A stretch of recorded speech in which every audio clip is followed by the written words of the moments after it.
on écoutait ce genre de chansons sur la radio Congo. Hein. Voilà, quand nous étions à Brazza. Exactement.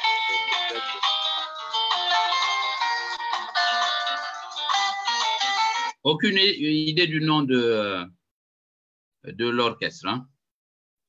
Et ce n'est pas les Bantous de la capitale, non? Voilà, vous avez trouvé Bernard Pongui. Voilà, les Bantous de la capitale avec le doyen Nganga Edo.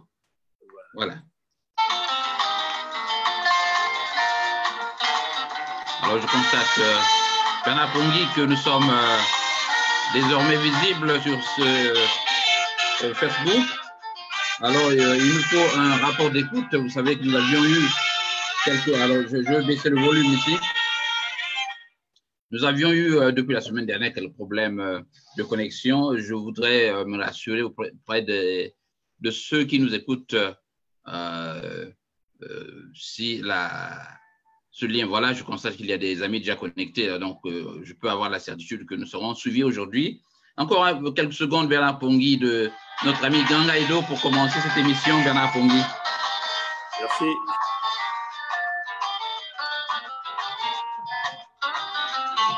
Voilà. Voilà. La radio de la communauté, nous sommes aujourd'hui le dimanche 21 avril 2019. Le journal de la communauté qui s'ouvre à 11h30 ici au studio central à Chicago. Invité de ce journal, Bernard Pongui. Alors, bonjour Bernard. Bonjour Jean Louis. Je sais qu'il est 12h à Toronto au Canada. Hein? Exactement, il est 12h30. Voilà. Nous parlons aujourd'hui de cette affaire donc de la grève ou la grogne des étudiants congolais à l'étranger, du Maroc à Cuba, en passant par Libreville, Dakar, Abidjan, un peu partout. C'est une grogne généralisée des étudiants congolais qui revendiquent leurs bourses impayées, des retards astronomiques, j'allais dire, de plusieurs années de bourse. Ils ont revendiqué à l'université Marie-Ngouabi, ils l'ont fait à Rabat au Maroc, à Libreville. Certains aujourd'hui sont devenus des détenus. Alors, vous avez, Bernard Pongui, consacré ces derniers temps plusieurs vidéos à parler de cette crise estudiantine, notamment ces revendications, j'allais dire, des étudiants congolais pour leur bourse. Dans ces vidéos que vous réalisez, il y a bien des choses certainement intéressantes, mais aussi à redire pour ceux qui ont l'habitude de contester vos vidéos. Alors, nous allons donc, Bernard Pongui, d'abord commencer par voir comment on en est arrivé à cette situation des bourses impayées, ces montants, et qu'est-ce qui a été le facteur déclenchant, pour ainsi dire. Bernard Pongui, c'est à vous. Écoutez, nous voyons qu'au Congo-Brazzaville, on a une situation générale en ce qui concerne le non-paiement des bourses des étudiants du Congo-Brazzaville, non pas seulement des étudiants qui sont à l'extérieur du Congo, mais aussi des étudiants qui sont à l'intérieur du Congo. Bon, il faut lui dire que c'est un manque tout simplement d'organisation par les fausses autorités du Congo-Brazzaville, parce que nous pensons que si il y a ces membres de ce gouvernement, de ce régime de Sassou, qui arrivent à s'accaparer des biens à l'extérieur, des transactions financières que nous connaissons dans des paradis fiscaux, et ces gens arrivent à démontrer au monde entier qu'il n'y a pas d'argent pour payer les bourses des étudiants. Nous pensons que c'est une fausse problématique. Le tout dernier scandale, par exemple, de Bruno Itoa, qui est le ministre de l'enseignement supérieur, le démontre clairement que l'homme a pris la main dans le sac dans des transactions financières. Et ça, c'est de l'argent qui devait normalement servir au paiement des bourses des étudiants. Et donc, on peut tout simplement dire que le régime de Brazzaville a envoyé des étudiants à travers le monde entier à simplement abandonner ces étudiants à leur propre sort. Et voilà pourquoi nous voyons toute cette grogne au niveau des pays, par exemple le Cuba, la Russie, l'Ukraine, en Afrique aussi, par exemple le Sénégal, le Cameroun, le Burkina Faso, et aussi au Marrakech et aussi même en Égypte. Voilà. Alors, mais dans un premier temps, Bernard Pongui, nous allons nous appesantir sur ces étudiants. qui les a envoyés à l'étranger? Parce que nous savons que pour nombre d'eux, il y a le service des bourses, de la DOB, notamment la direction des bourses, mais on parle également de certaines associations qui auraient pris cet engagement de les envoyer à l'étranger, pour nombre d'eux, notamment ceux de Cuba. Est-ce que vous avez quelques informations sur ces catégories? Est-ce qu'il y a des nuances entre ces étudiants, ceux envoyés régulièrement par le gouvernement congolais et d'autres qui ne le sont pas à proprement parler? C'est ce que nous constatons. Bon, comme vous le savez, hein, la plus grande partie des étudiants qui ont été envoyés au Maroc, à Marrakech éventuellement, par le biais d'une université entre guillemets privée, ces étudiants sont partis au nom d'une association du fils de Sassou qu'on appelle Denis Christel. Donc, cet individu, fils de Sassou, a pris la responsabilité, a pris l'engagement, soi-disant par le biais de son association, pour envoyer ces jeunes étudiants dans des universités privées au Maroc. Là encore, ça pose véritablement un problème parce que nous pensons que s'il y a des dons à donner, les dons pouvaient passer par l'organisation qui gère, hein, comme la direction des études, des bourses et des études, dont vous avez dit la DOB, mais c'est une association qui s'est engagée à leur nom propre pour envoyer ces étudiants au Maroc. Mais là encore, ils ont failli, c'est une association qui a failli. Ces étudiants qui sont à Marrakech ont aussi déjà quasiment plus de 2 ans. On parle de 30 mois sans paiement de bourse. Un certain nombre d'étudiants, on est déjà même en train de les chasser hors des campus, hors des dortoirs, si on veut le dire, on peut l'appeler comme ça. Vous voyez? Et donc, on peut le dire, c'est un manque de responsabilité. Les gens se sont tapés leur nom, hein, juste simplement essayer de prendre du crédit auprès du peuple congolais, en se prenant la responsabilité de prendre en charge les étudiants congolais. En contrepartie, c'était simplement de l'escroquerie pure. Les enfants ont été envoyés dans des universités et abandonnés à eux-mêmes.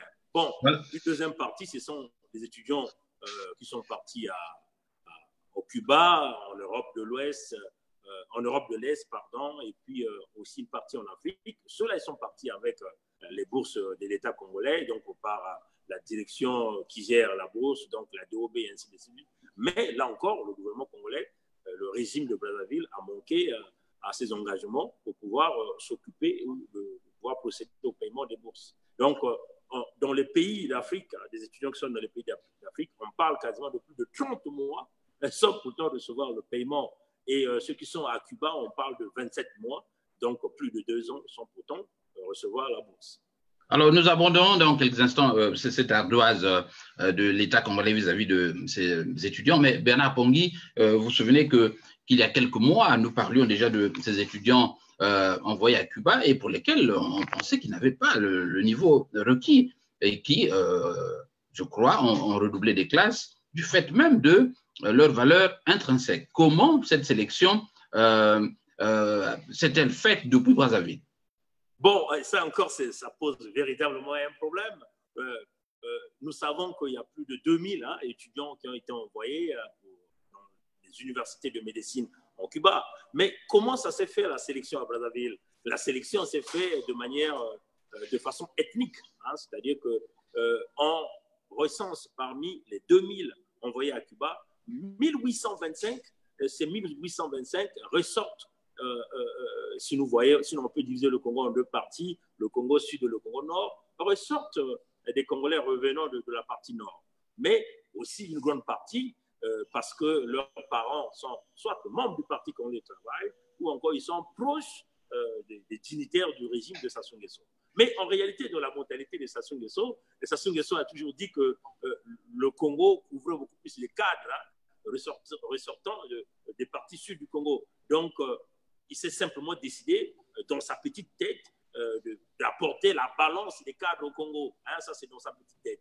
Donc, en réalité, il n'y a pas eu un test qui a permis de sélectionner ces étudiants qu'on envoyait à Cuba. Donc, on s'est simplement arrêté à sélectionner ces étudiants dans l'ethnie, dans le tribalisme, dans le régionalisme, dans tout ce qui est la discrimination des peuples congolais. Donc, on a choisi des enfants, leurs parents sont la plus grande partie, vous voyez, 1825, c'est quasiment plus de 90% ou 98% de ce chiffre qui ressortent du côté nord. Donc, vous voyez que déjà sur ce point de vue, s'il n'y a pas eu des critères d'intelligence, des critères qui pouvaient recruter, pouvaient permettre à ces étudiants d'obtenir cette bourse, et il faut aussi s'attendre que la qualité des résultats ne sera pas ce qu'on peut pourtant attendre.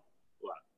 Voilà, nous allons maintenant aborder le problème de cette grogne qui avait commencé, je me souviens, dans les pays de l'Est, notamment en Russie, et qui s'est généralisée du fait même de ce que nous déplorons, l'ardoise de plus de 30 mois d'arriérés de salaire. Bernard Pongui, vous avez fait donc le point de la situation à travers vos vidéos. Est-ce que vous pouvez nous peindre un tableau général sur cette ardoise? Bon, la grogne a commencé éventuellement par les étudiants du Congo en Union soviétique, donc en Russie. Et puis, il y a ceux de l'Ukraine qui se sont ajoutés. Les gens se sont rendus compte qu'ils ont essayé d'attendre pendant plusieurs mois, attendre leur bourse, attendre plusieurs années, attendre leur bourse. La bourse ne venait pas. Mais, Dino Luis, ce que je tiens à mentionner à vos auditeurs, c'est qu'il faut quand même donner du crédit à ces étudiants parce qu'ils ont beaucoup attendu et la bourse ne venait pas. Mais la bourse, là, sert à quoi? Mais ça sert éventuellement aux étudiants de payer leur transport, de payer leur nutrition, de payer leur savon, de payer leur assurance maladie, assurance médicale. Vous voyez? Mais quand vous avez le régime de Brazzaville s'est décidé de vous envoyer dans un pays étranger, le régime n'a pas pris ses engagements, ne paye pas la bourse, mais c'est simplement de la mauvaise foi. Hein, c'est simplement de la mauvaise foi. Et donc, cette grogne s'est suivie non pas seulement par les étudiants de l'Union soviétique ou les étudiants de l'Ukraine, ceux des pays africains, Burkina Faso ont entamé, ceux du Sénégal ont entamé, de la Côte d'Ivoire, du Cameroun, même du Gabon ont entamé, éventuellement, sans pourtant oublier les étudiants qui sont aussi à l'université Madame Wabi, parce que ceux-là, c'est quasiment des gens qui sont au dernier rang hein, quand il s'agit de pouvoir payer les bourses. Et éventuellement, les étudiants de Cuba qui se sont simplement décidés eux aussi d'aller réclamer, parce qu'il faut le dire que ces étudiants de Cuba, ça fait déjà plusieurs années qu'ils sont à Cuba, mais ils sont arrivés au bout de leur souffle, comme on a l'habitude de dire qu'un ventre affamé n'a point d'oreille, et ces étudiants de Cuba n'ont pas voulu même protéger leurs parents, membres du Parti congolais du travail qui les envoyait à Cuba. Donc, ils sont arrivés au bout du souffle. Il était temps d'augmenter leur grogne et puis de revendiquer leurs droits, parce que c'est un droit. Alors voilà, donc cette grogne a été entendue et nous avons appris la semaine dernière qu'une délégation du gouvernement congolais s'est rendue, notamment dirigée par M. Ngakosso, le ministre Ngakosso bien sûr, à Cuba. Et la suite, on la connaît. Vous parlez, Bernard Pongui, dans vos vidéos, de l'arrestation ou de l'incarcération, c'est à vous d'assumer le terme, de plus de 200 Congolais, étudiants bien sûr à Cuba. Qu'en est-il exactement?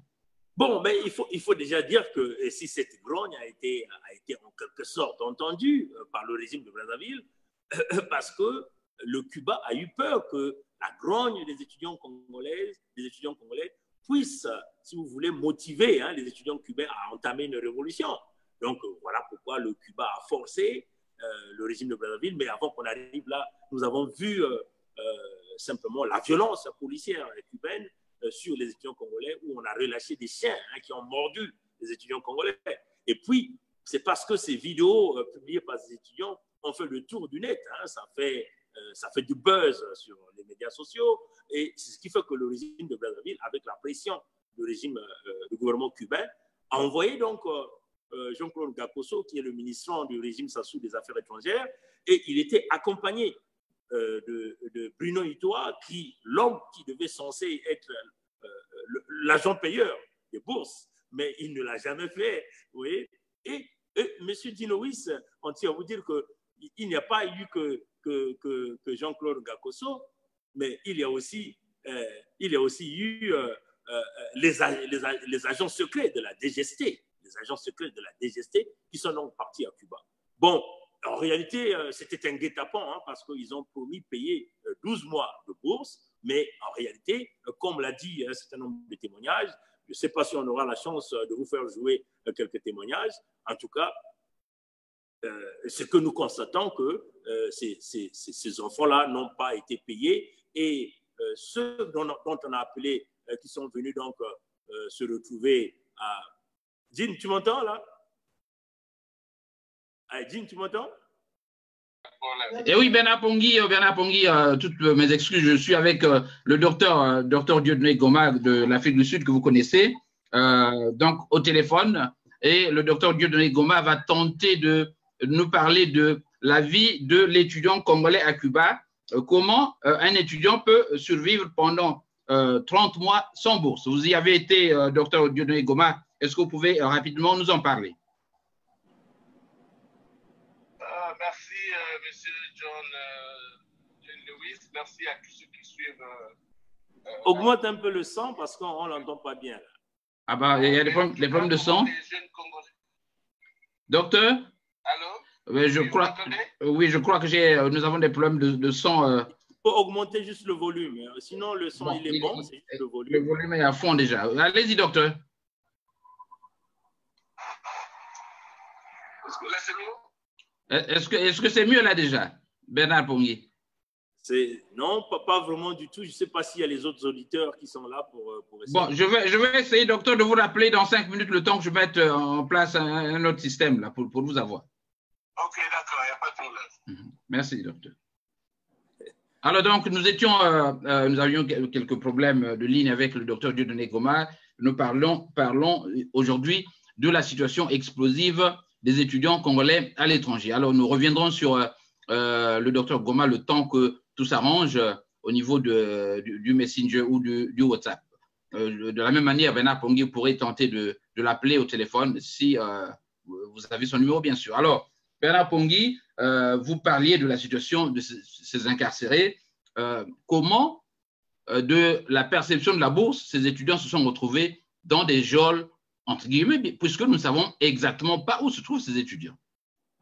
Bon, écoutez, mais je crois que ça a été un guet-apens, parce que, comme on a dit, Jean-Claude Ngakoso, le ministre de Sassou des Affaires étrangères, y compris Bruno Eto'o, celui de l'enseignement supérieur, ne sont pas partis sur la Cuba. Ils sont partis avec des agents de la DGST pour faire, en fait, ce sale boulot. Ils avaient un plan caché derrière.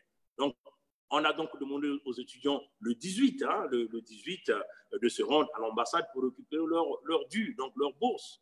Mais en réalité, c'était un guet-apens. Les étudiants se sont rendus au niveau de l'ambassade et les autorités cubaines ont commencé à appeler un certain nombre de noms.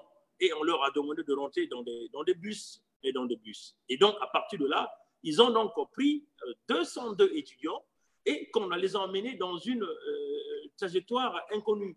Mais parmi les étudiants qui avaient été apportés dans le bus, on avait aussi demandé des responsables des studentels de chaque campus de les accompagner. Et ceux-là sont venus donc rapporter à leurs amis que les 202 étudiants ont été emmenés dans un endroit, on les a déshabillés, on a récupéré leur téléphone portable et voilà, et c'est là où s'arrête l'histoire. En réalité, mais déjà pas.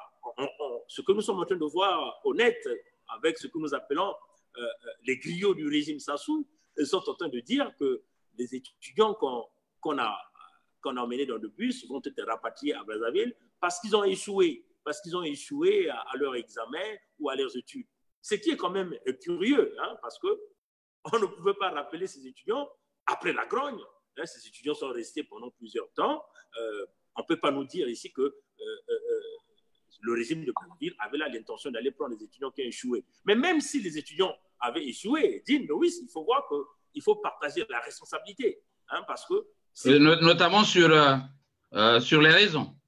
Éventuellement, parce que si vous ne payez pas la bourse, l'étudiant a du mal à payer du transport pour se rendre à l'université. Donc, forcément, cet étudiant va manquer ses cours, cet étudiant va manquer ses examens, et cet étudiant qui n'a pas de bourse, même pour s'acheter à manger, n'aura pas la motivation, surtout pour le métier comme celui de devenir médecin. Vous voyez, donc, il y a une très grande part de responsabilité du régime de Sassou qui a manqué à ses obligations, la condition sine qua non même, qui a permis aux Cubains d'accepter ces étudiants, c'était le paiement à chaque mois de la bourse. Donc, vous voyez qu'on ne peut pas condamner les étudiants parce qu'ils ont échoué et on veut vouloir utiliser cette astuce de pouvoir les ramener au Congo. Non, en réalité, ce n'est pas la véritable raison. Non. La véritable raison, c'est d'identifier un peu les leaders et les renvoyer au pays.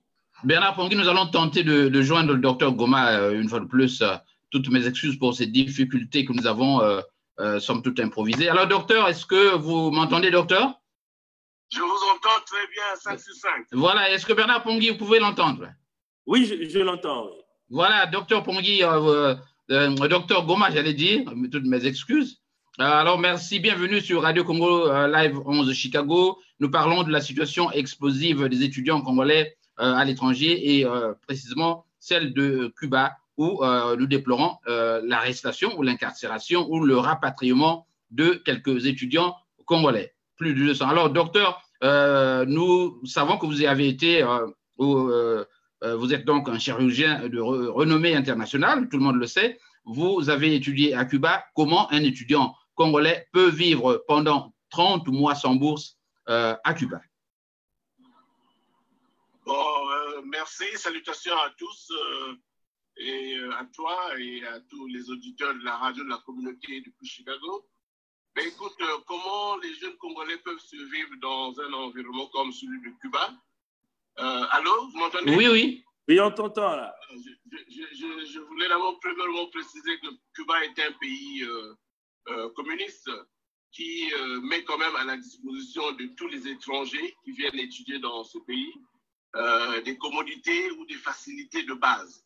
C'est-à-dire que quand les étudiants congolais arrivent à Cuba, ils sont logés dans des dortoirs. Donc, dans chaque établissement, il y a ce qu'on appelle des dortoirs, donc des chambres abritées pour le séjour des étudiants.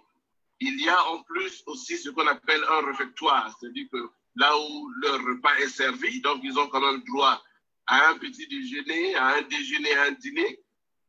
Aujourd'hui, ce n'est plus comme dans les conditions du temps du communisme pur et dur, où la vie à notre époque était vraiment rose. Maintenant, Cuba est isolé.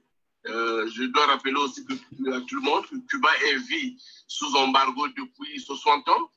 Donc, c'est un pays qui connaît des difficultés énormes. Mais pour ce qui est de la survie des étudiants, 30 mois, c'est parce qu'ils sont partiellement pris en charge par l'État cubain.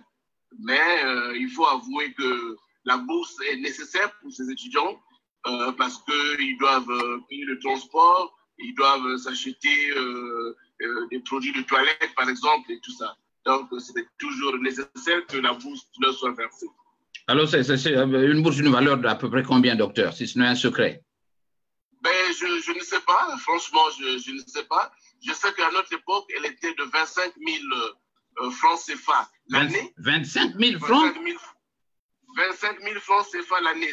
Ça faisait à l'époque 500 francs français, je crois. Et on nous versait ça l'année. Pourquoi l'année? Parce que nous étions logés, nous étions nourris. Nous avions accès à des livres gratuitement. Nous avions accès à des fournitures scolaires gratuitement. Mais ça, c'est depuis presque 30 ans maintenant. Oui. Les choses ont dû changer.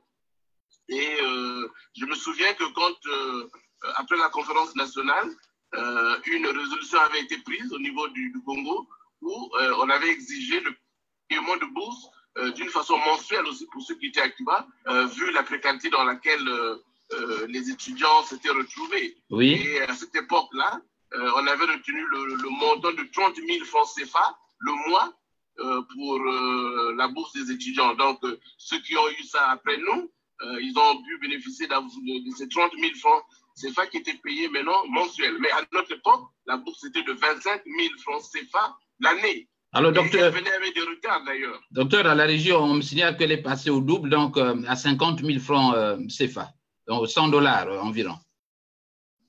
Ben, je ne sais pas si c'est 100 $, c'est toujours quelque chose. En tout cas, ça leur permet de pouvoir s'acheter au moins la pâte dentifrice, la brosse à dents et payer le transport. C'est vraiment nécessaire. Alors, docteur, j'avais tout simplement envie de savoir comment cette bourse-là se payait. C'est à l'ambassade ou ça passait par des banques et les étudiants avaient des comptes bancaires ou non? Très bonne question, Bernard Pongui. Oui, la bourse se payait en fait à l'ambassade. Il y a un service de l'OEGS qui se charge de payer les étudiants. Je crois que dans tous les pays où il y avait des étudiants congolais, il y avait cet organe qu'on appelait l'OEGS et qui était donc chargé de payer la bourse.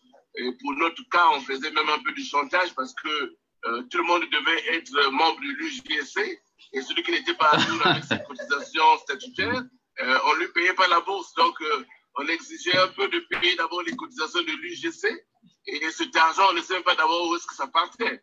Donc, il fallait d'abord s'acquitter des cotisations de membres de l'UJSC pour pouvoir avoir cette bourse de 25 000 francs CFA qui ne venait pas régulièrement, il faut le dire. Hein. Et quelle était la devise qu'on payait là? Est-ce que c'était l'argent cubain, le dollar, l'euro? C'était en francs français.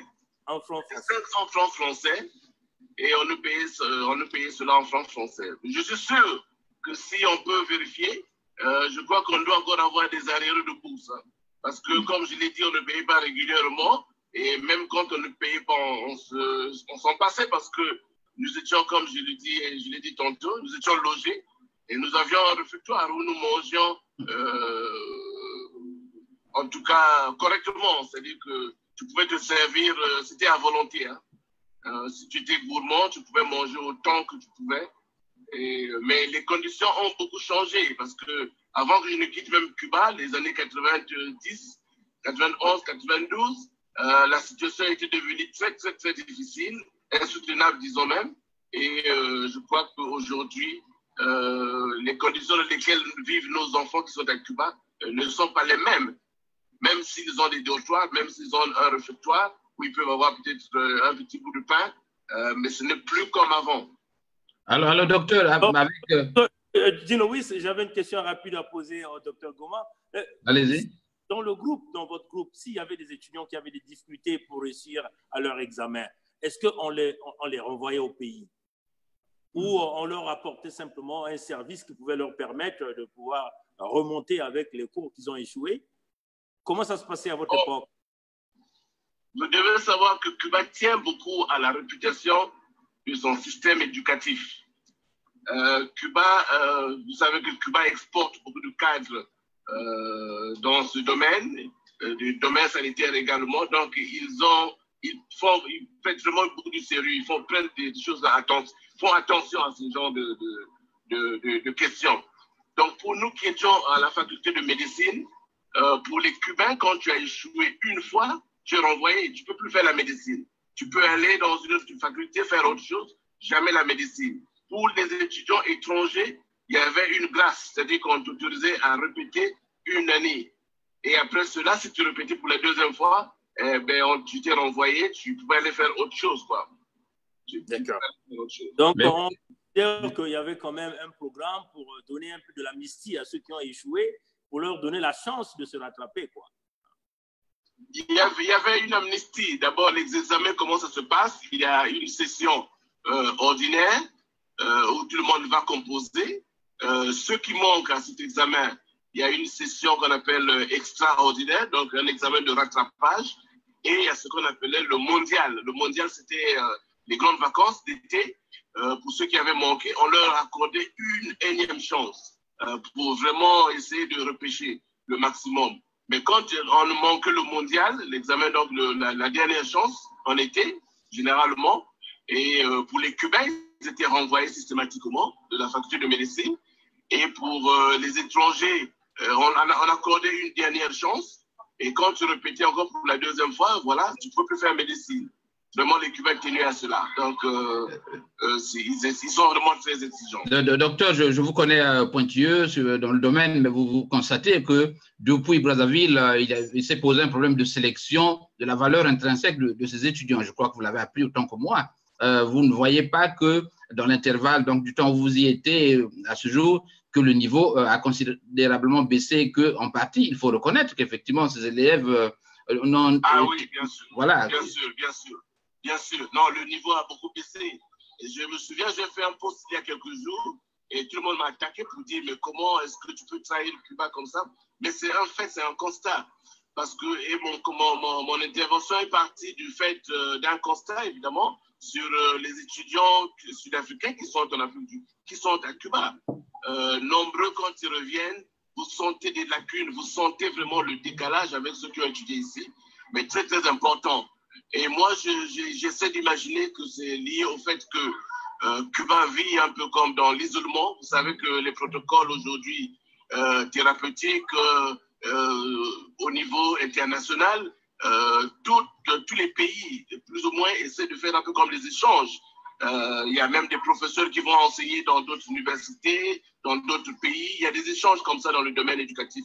Cuba ne fait pas cela. Cuba vit avec certainement des manuels que nous avions laissés à l'époque. La science a beaucoup évolué. Ah oui. En tout cas, nous sentons le déficit avec des médecins qui viennent des Sud-Africains. Parce que j'en ai, par exemple, dans mon département actuellement, dans mon hôpital plutôt, il y a 25 qui sont rentrés de Cuba. Et franchement, j'ai honte parce que, bon, tout le monde sait que j'ai aussi étudié à Cuba et quand on les voit, c'est vraiment une risée. Donc, Cuba doit faire attention, c'est-à-dire que ne pas seulement donner comme ça gratuitement les diplômes parce qu'ils veulent aider l'Afrique ou parce qu'ils ne veulent pas avoir des soucis avec des gouvernements. Parce que pour le cas, par exemple, de l'Afrique du Sud paye au gouvernement sud-africain, plutôt au gouvernement cubain, les frais de scolarité. Oui. Donc, il y a certainement des exigences au niveau en contrepartie pour dire, bon, nous vous payons, mais formez nos médecins et puis qu'ils rentrent.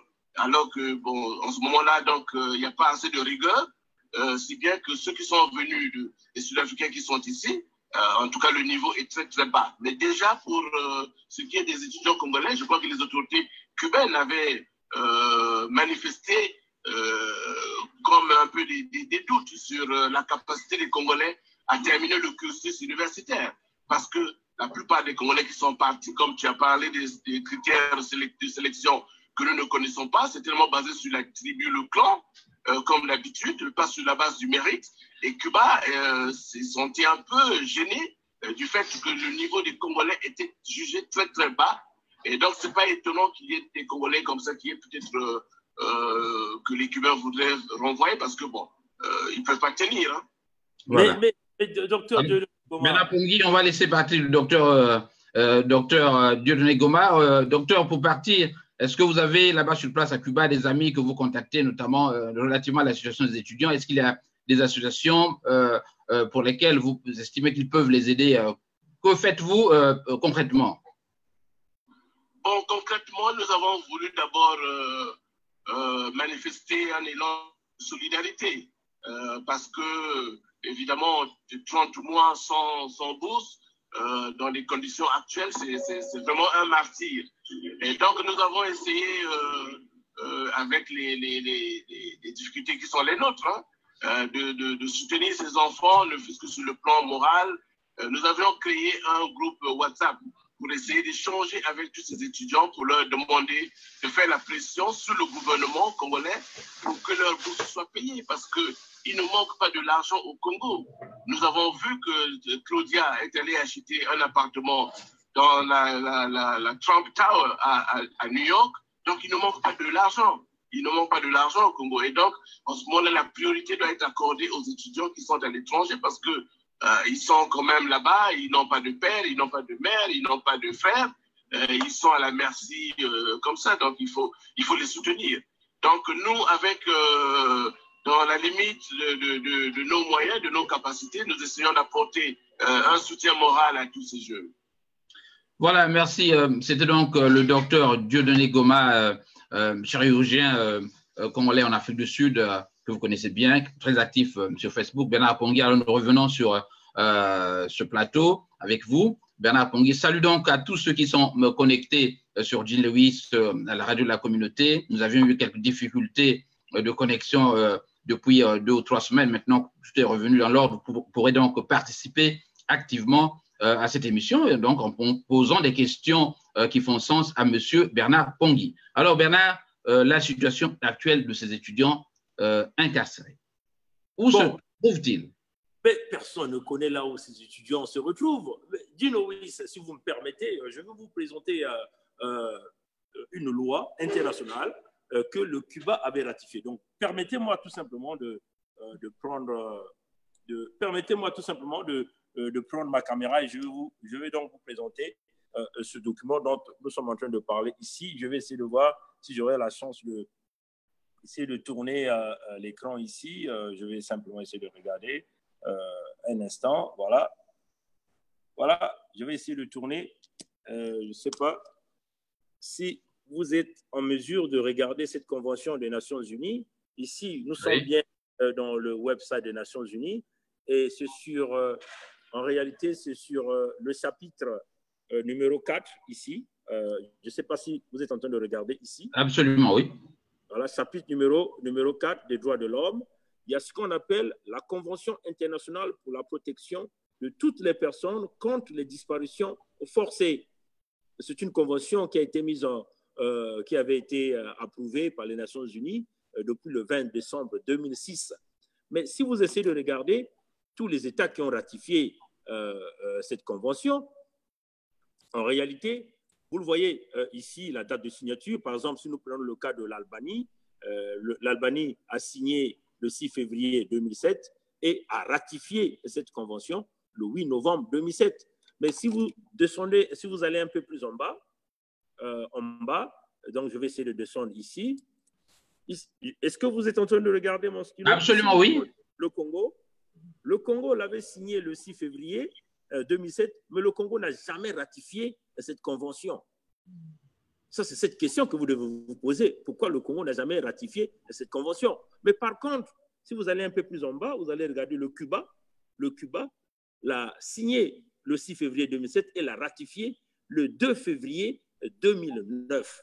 Le 2 février 2009. Donc, encore, c'est la Convention internationale pour la protection de toutes les personnes contre les disparitions forcées.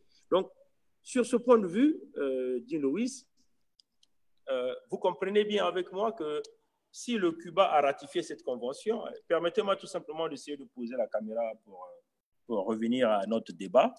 Voilà, voilà. Donc, je vais essayer simplement d'ajuster la caméra. Voilà. Voilà. Donc, je vais simplement essayer de bien m'asseoir. Voilà.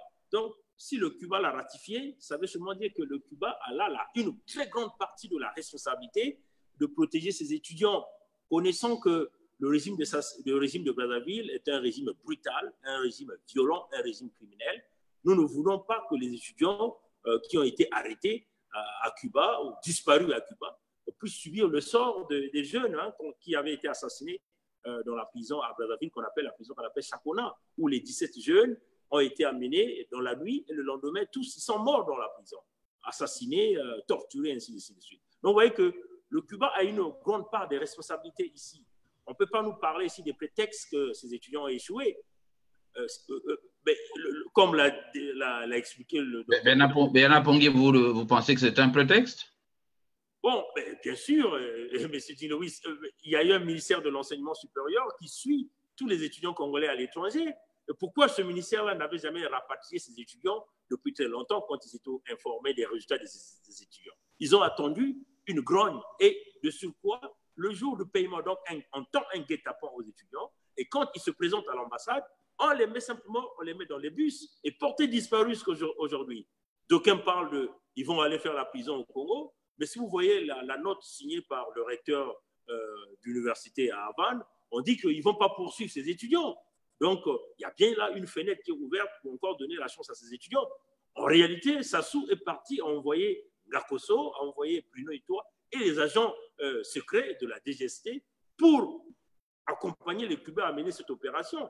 Donc, nous voulons dire aux Cubains, attention, vous avez ratifié le chapitre numéro 4 des droits de l'homme, la Convention internationale pour la protection de toutes les personnes contre les disparitions forcées. Le kidnapping que vous avez fait des étudiants, des 202 étudiants congolais, est considéré comme une disparition forcée parce qu'il y a eu des forces de l'ordre les forces de l'ordre qui ont amené ces étudiants vers une destination inconnue. Donc, même leurs parents au Congo ne savent pas le statut de ces enfants.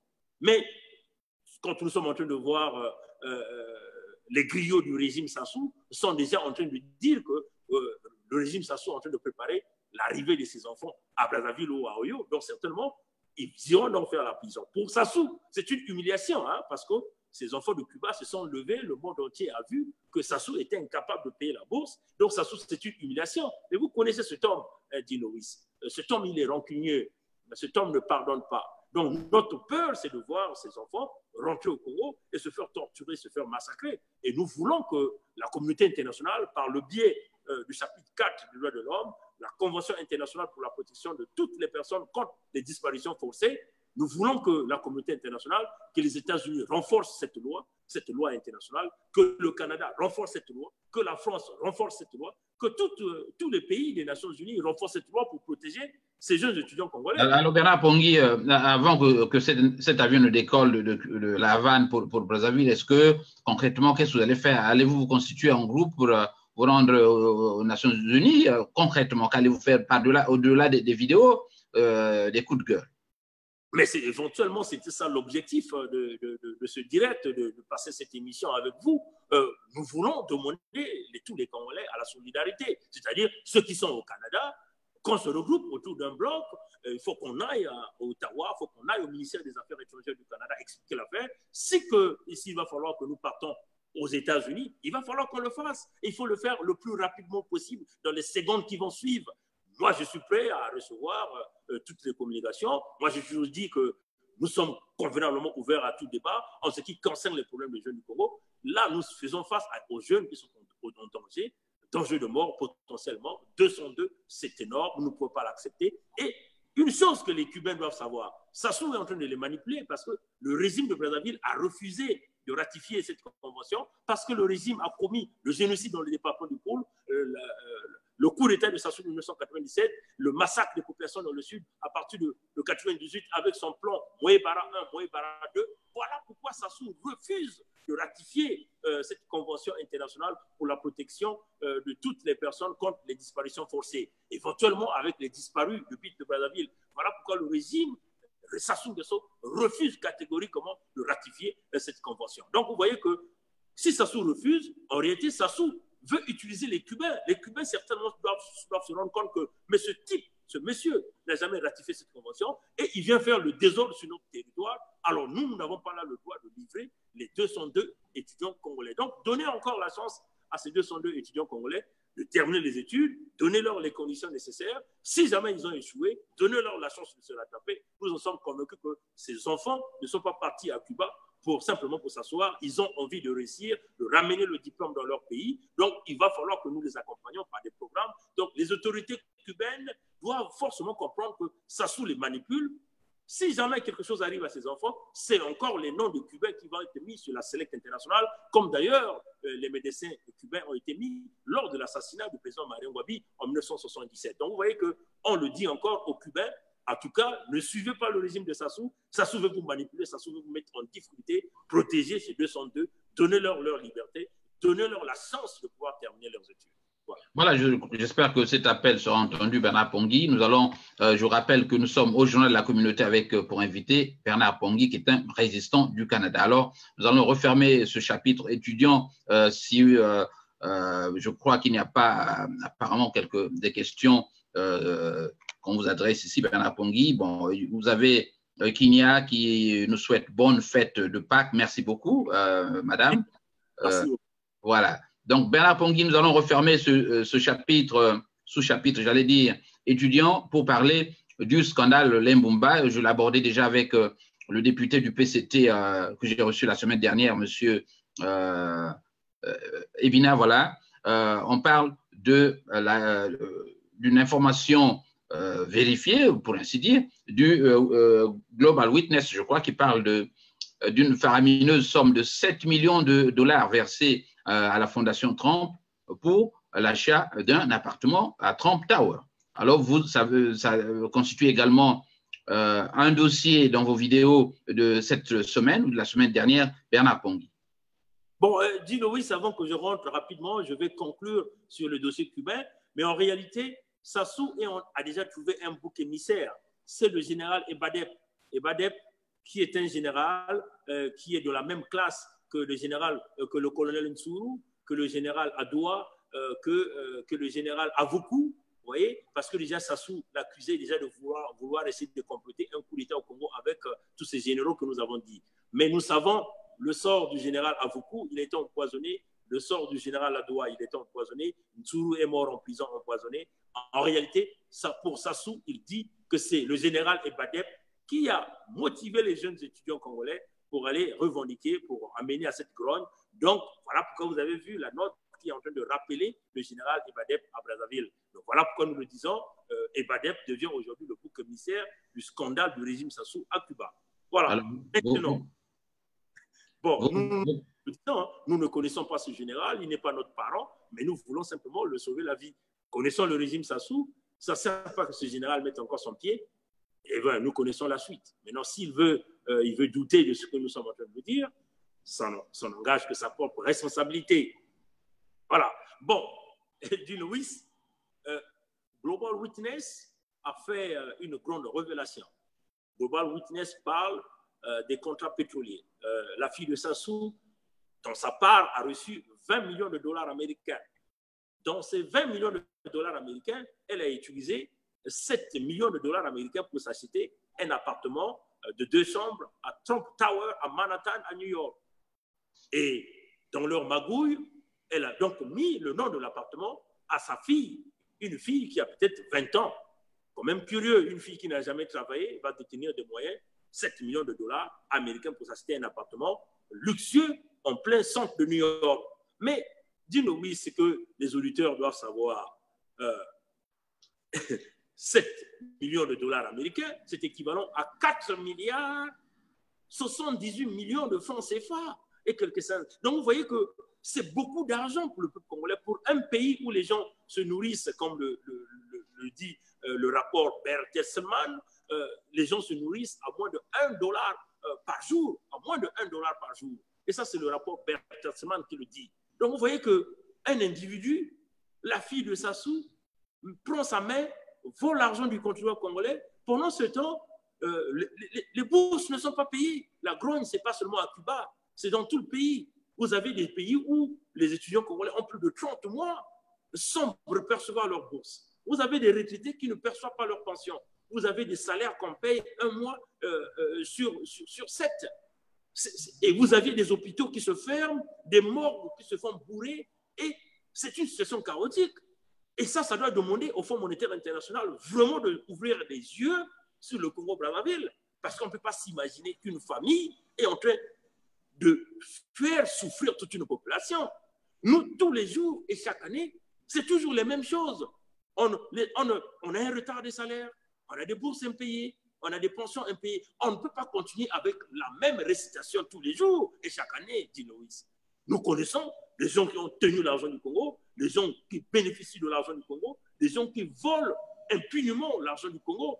Et ces gens-là ne sont pas inquiétés par cette justice. Et pourtant, ce même Sassou a mis en place ce que lui il a appelé le Conseil supérieur de la magistrature, cette cour criminelle qui est en train de juger les généraux de Sassou Nguesso, qui est en train de juger Okombi Salissa, le général Mokoko, le général Dabira. Mais cette cour ne juge pas la fille de Sassou. Et ce qui est curieux, Dinoui, c'est qu'aucun juge n'est capable d'ouvrir une enquête au Congo sur cette affaire de Claudia Sassou. Mais c'est aberrant. Ça nous pousse envie de vomir, Dinoui. Et ce qui est encore curieux, Dinoui, aucun opposant n'ose parler de cette affaire dans l'Assemblée de Sassou. C'est incroyable. Vous comprenez, quand nous disons au Congo, il n'y a pas d'opposants. Nous avons vu, Bernard Pongu, dans cette affaire que le ministre de l'Information a réagi.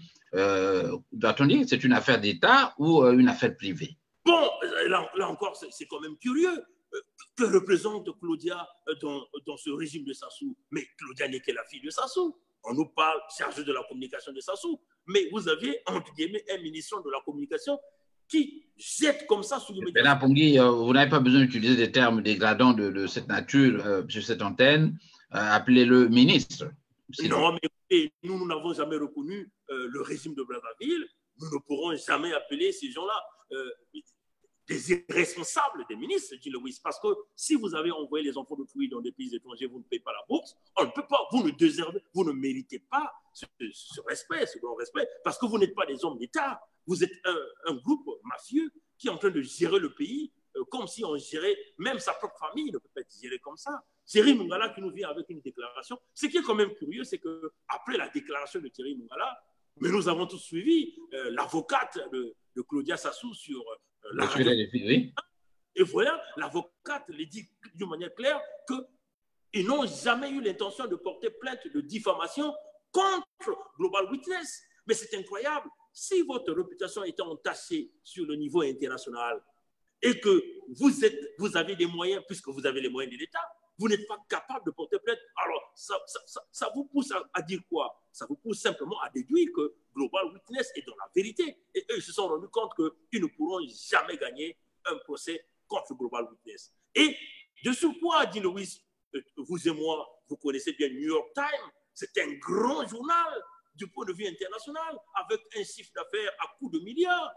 Si New York Times relaie cette information, alors ça vous demande la vérité, la véracité de l'histoire, ça vous donne la véracité de l'histoire, et nous n'avons pas de choix. C'est que le peuple congolais doit arrêter d'avaler sa peur, doit arrêter cette récitation-là qui continue à dire oui, nous avons les hôpitaux qui se ferment, oui, les gens meurent, oui, il y a des épidémies de chikungunya, oui, les salaires ne sont pas payés, les bourses ne sont pas payées. Il est temps que les gens se lèvent. Monsieur Di Lewis, vous savez, il y a plus de 6 000 étudiants congolais à l'étranger qui n'ont pas perçu de bourse plus de 30 mois. Ces 6 000 étudiants ont peut-être des parents au Congo, ils ont peut-être des frères, ils ont peut-être des sœurs. Donc, ces parents-là aussi ont abandonné, complètement abandonné leurs enfants. Aucune grogne au Congo. C'est inimaginable. Nous avons là l'impression que c'est un peuple qui a accepté de vivre sous la torture, sous la dictature, et un peuple qui continue à avancer dans sa souffrance, un peuple qui continue à vénérer Sassou Nguesso. Donc, on le dit d'une manière claire. Pour le moment, nous disons à la communauté internationale de nous aider. Pas question de donner de l'argent du Fonds monétaire international à Sassou. Nous voulons du soutien, de véritable soutien, pour mettre hors d'état de nuire des voyous qui ont confisqué les moyens du pays. Alors, Bernard Pongui, avant de partir, je voudrais évoquer une question, la question, j'allais dire, de cette lutte pour la reconquête du pouvoir, notamment de la restauration de la démocratie. J'ai constaté depuis quelque temps que vous avez créé une espèce d'axe Paris-Toronto avec vos amis des indignés, c'est-à-dire que vous pensez que les autres, désormais, ne pourraient éventuellement participer avec vous. Est-ce que vous doutez de la sincérité des autres groupes? Parce que les indignés, eux, ont un groupe qui est focalisé notamment sur la dénonciation des biens mal acquis, et vous, apparemment, vous faites la même chose. Voulez-vous créer un groupe à vous? Que visez-vous? Jean Louis, comme nous l'avons dit, je crois que beaucoup de Congolais l'ont remarqué, avec les indignés 242, nous travaillons main dans la main, nous travaillons en synergie, nous travaillons dans les mêmes mécanismes, nous partageons les idées, nous partageons les dossiers avec le président Roland Itou, Alain Kimpo, Elie Moussampa et tous les autres. Nous travaillons sur les mêmes longueurs d'onde, nous travaillons sur les mêmes dossiers. Notre objectif, il est clair, dit Louis, c'est le départ sans condition de Sassou Nguesso. Nous avons compris que nous ne pouvons pas chasser cet homme-là comme ça, parce que l'homme s'est préparé. Il s'est préparé à toutes les éventualités. La preuve en est, vous avez vu qu'il dispose de plus de 200 000 troupes à l'intérieur du Congo, dont 100 000 dans chaque département, plutôt 10 000 dans chaque département et 100 000 à l'intérieur de Oyo. Il a utilisé 7,2% du PIB congolais dans les achats des armes. Et nous avons compris qu'il va falloir que nous trouvons des partenaires. Il faut que nous trouvons ces relations du point de vue international. Voilà pourquoi nous avons proposé le cap sur Washington, le cap sur le Canada. Pourquoi? Parce que toutes les transactions que Sassou Nguesso fait, il le fait par la monnaie de référence qui est le dollar. Vous voyez? Et donc, si nous pouvons arriver à avoir la compassion ou encore les supports américains, et nous allons donc arriver à pouvoir bloquer toutes les transactions que toutes les compagnies font avec Sassou Nguesso, avec la monnaie de référence qui est le dollar. Et ça, c'était des moyens de pression pacifiques, légitimes et légaux. Nous avons aussi parlé de pouvoir les empêcher de voyager d'un point A à un point B, c'est-à-dire les refus de visa, que ces gens-là puissent être catégorisés comme des personnages non grata dans les pays d'Occident. Ça aussi sont des moyens de pression que nous avons dit. Et puis nous avons aussi parlé du retrait de la signature financière du Congo. Éventuellement, ce que les Américains ont fait par exemple pour le Venezuela, tous les camps du Venezuela ont été bloqués au régime Maduro. Ça, c'est des moyens de pression légitimes et légaux. Et nous travaillons sur ce dossier. Et le tout dernier recours que nous savons, c'est ce que nous avons toujours dit, que la solution, ou c'est une révolution populaire du peuple, mais comme nous faisons face à un peuple tétanisé, et Et c'est certainement cette affaire de l'équilibre de forces militaires et que nous demandons d'ailleurs à la communauté internationale de nous assister parce que nous faisons face à un peuple qui est affaibli et nous faisons face à un homme fort qui détient toutes les armes nécessaires. Donc vous voyez que pour pacifier le Congo ou pour parler d'une éventuelle élection au Congo, il va falloir que vous rameniez plus de 40 000 casques bleus au Congo pour... Bernard Pongui, cela veut dire que vous désolidarisez les autres groupes pour lesquels vous croyez avoir des accointances avec le pouvoir. Non, vous avez par exemple le gouvernement Moudilou et d'autres groupes. Bon, écoutez, le gouvernement Moudilou, il n'y a pas de sincérité. Moudilou a coopéré avec Sassou. Moudilou a fait plusieurs voyages à Sassou. Moudilou, on l'a vu dans l'affaire plutôt Général Mokoko. Marcel Makome est venu pleurnicher. Les vidéos sont là. Il est venu pleurnicher devant Sassou. Rossel Bakwa, il était à Brazzaville. Diaflou Koïta était à Brazzaville. Comment on appelle Evra Nango était à Brazzaville. Donc, vous voyez que vous ne pouvez pas faire confiance aux gens qui ont des accointances avec le régime Sassou. C'est totalement impossible. Donc, l'affaire du gouvernement de Tony Moudilou, mais c'est une coopération interne de Sassou. Vous allez certainement voir ces gens-là rencontrer l'ancien Mifal à New York et à un certain moment, vous le verrez aller à Brazzaville pour parler au nom de la diaspora. C'est un coup d'État que ces gens-là veulent jouer la diaspora avec le régime de Sassou. Donc, vous voyez que ces gens qui ont déjà rapproché ce régime, ces gens qui sont déjà très proches de ce régime, vous ne pouvez pas les faire confiance. Voilà pourquoi il faut travailler avec des gens qui n'ont jamais changé. Prenez le cas des indignés. Ils sont sur leur cap, ils n'ont jamais changé. Le discours, il est le même. Les indignés 242 ont les mêmes visions que nous. C'est-à-dire, s'il n'y a pas une révolution populaire, c'est l'équilibre de forces militaires qui va défaire le régime Sassou. La preuve en est que vous voyez que ce régime-là arrive même à apporter le désordre dans un pays étranger, qui est le Cuba. C'est incroyable. Vous allez pour lever les étudiants. Qui n'appelle les étudiants? Vous voyez que c'est un régime, tout dernièrement, il y a eu deuxième tentative d'assassinat du président Roland et tous les Indiens de 1942. Et il y avait toutes ces menaces que nous sommes en train de recevoir. Donc vous voyez que M. Dino-Luis, avec ce régime Sassou, il n'y a pas mille solutions. Ce n'est pas la politique qui apporterait la solution. La solution, elle est militaire. Et nous demandons à la communauté internationale de pacifier le Congo. Et tous les voyants démontrent que du point de vue économique, les gens-là ont échoué, ont brisé le pays. Et il n'y a pas de raison que nous puissions laisser ces gens-là. Et nous savons aussi que les créanciers du Congo ne retrouveront jamais leur argent qu'ils ont prêté au Congo parce que le Congo est dans une situation économique catastrophique et nous connaissons ceux qui ont mené le pays dans la catastrophe. Et le peuple ne peut pas être victime. Voilà pourquoi nous demandons aux Français, il ne s'agit pas ici de sauver un homme, de sauver une famille, de sauver un système, de sauver un clan, mais il faut sauver le peuple congolais. Voilà pourquoi nous demandons encore les leaders politiques français de revenir, de travailler avec le peuple congolais, de revoir les conditions dans lesquelles Sassou ou le régime Sassou ne représente plus la solution, travailler avec la jeunesse, l'exclusion de la jeunesse, nous disons non, travaillons ensemble pour emmener la véritable démocratie et le véritable contrôle du Congo-Brazzaville.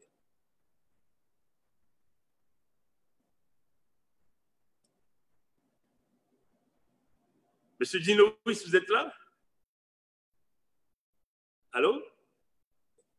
Bon, il me semble que nous avons perdu le contact avec monsieur Dino-Luis, mais en tout cas, comme nous sommes en train de le dire ici, peuple du Congo, vous le comprenez, nous voulons dire à tous les parents qui sont au Congo, à tous ceux-là qui ont leurs enfants, vous êtes plus de 6 000, il y a plus de 6 000, levez-vous, travaillons tous la main dans la main, mettons tous nos échos à côté et allons-y chasser ce régime pour mettre en place, pour ramener la démocratie, pour apporter la quiétude dans notre pays. Si vous essayez de regarder tous ces enfants qui sont à Cuba, mais la plus grande partie, ce sont des enfants qui ressortent de la partie nord du pays, mais nous n'avons pas vu que ces enfants-là ressortent de la partie nord. Nous avons vu ces enfants comme des enfants du Congo. Voilà pourquoi nous nous battons pour ces enfants. Nous faisons des publications. Donc, peuple du Congo, nous n'avons pas droit à l'erreur. Tous les voyants du monde sont fixés sur le Congo. Nous savons que Sassou ne peut pas être la solution. Regardons aujourd'hui ce qui se passe en Algérie. C'est une armée. Il y a eu l'armée algérienne. L'armée algérienne a été avec Bouteflika, mais c'est l'armée qui a encore pris le devant pour protéger son peuple. Regardons le Soudan aujourd'hui. Il y a eu une armée qui a été de côté de Béchir. Vous voyez, ce qui a déclenché la crise au Soudan, c'est la crise du pain, parce que Béchir, qui cassait des multimilliards de l'argent soudanais dans son palais, a voulu augmenter le prix de la baguette de pain. Et nous avons vu le peuple debout. Et aujourd'hui, l'homme est chuté. Mais au Congo, nous sommes en train de voir, on a enlevé la gratuité scolaire pour les écoles primaires, on nous met les taxes sur les domaines fonciers, on vous demande de payer maintenant l'unique route qui existe entre Brazzaville et Pointe-Noire, l'unique voie de connexion économique au pays. On vous demande maintenant de payer. Entre Brazzaville et Pointe-Noire, vous avez une affaire de 7 points de péage, dont les poids lourds paieront 40 000 francs CFA par point de péage, ce qui revient à 560 000 francs CFA en aller-retour. Et ça, c'est inacceptable. Nous allons voir l'inflation dans le panier de la ménagère. Le commerçant va pouvoir infliger le coût qu'il arrive à dépenser dans les points de péage, dont les marchandises. Les gens auront du mal à vivre et c'est une situation difficile et compliquée. Voilà pourquoi nous sommes en train de dire, si les Soudanais ont pu déclencher une révolution parce qu'on a augmenté le prix du pain, combien plus forte raison, nous qui sommes au Congo-Brazzaville, où on a enlevé la gratuité scolaire à l'école primaire, où on a mis le péage sur la route nationale numéro 1, ou encore la route nationale numéro 2 est devenue complètement impraticable, où on nous a mis des taxes sur le domaine foncier, où nous avons là tous les ingrédients pour se lever, pendant que la fille de Sassou s'achète des maisons, les Jean-Jacques Bouya ont des appartements partout à travers le monde entier, même ici au Canada. Il va falloir que le peuple se lève, que cette armée comprend que vous avez un parent, vous avez un neveu dans cette population. Lèvons-nous pour libérer le Congo-Brazzaville. Voilà. Voilà, Bernard Pongui, en dépit de difficultés que j'ai eues au niveau de ce studio, merci beaucoup de la promptitude que vous avez eue à continuer l'émission. Alors, nous étions donc au Journal de la Communauté à monsieur Edmond Piori qui était connecté ou qui l'est encore. Nous parlions aujourd'hui de la situation des étudiants congolais à l'étranger, notamment la grogne des étudiants relative au paiement de la bourse avec point culminant l'incarcération ou l'arrestation de plus de 200 étudiants à La Havane, à Cuba, bien sûr. Merci donc d'avoir été mon invité, Bernard Pongui. Je crois que tout est revenu dans l'ordre. La semaine prochaine, nous aurons un autre invité sur ce plateau. Participer activement à ce plateau en posant des questions qui font avancer la communauté. Je vous rappelle également que nous reviendrons sur un concours la nuit du pool que nous n'avions pu organiser du fait même des difficultés que nous avions eues sur Facebook. Donc, rendez-vous pris au Journal de la Communauté samedi à partir de 13h de Chicago. Alors, Bernard Pongui, merci et bon week-end à toi, Bernard. Merci et à vous aussi là-bas. Voilà, merci et bon week-end à vous.